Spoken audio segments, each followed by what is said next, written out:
Kapag sinubukan mong i-zoom in ang camera, makikita na may mga taong umaakyat sa matarik na bato.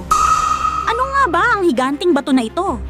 Tinatawag itong The Devil's Tower na matatagpuan sa Wyoming, USA. Ang Devil's Tower ay hindi isang bundok.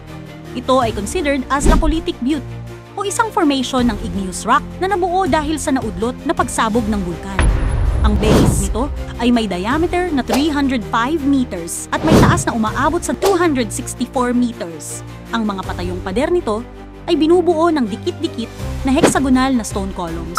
Kaya mukha itong isang higanting puno pag tiningnan sa malayuan.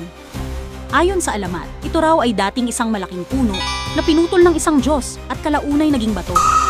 Ngunit napag-alaman sa siyentipikong pag-aaral na ang pagbuo ng Devil's Tower ay nagsimula mahigit 65 milyong taon na ang nakakalipas. Noon, ang magma mula sa ilalim ng crust ng mundo ay umangat patungo sa bahagi kung saan naroon ngayon ang tower.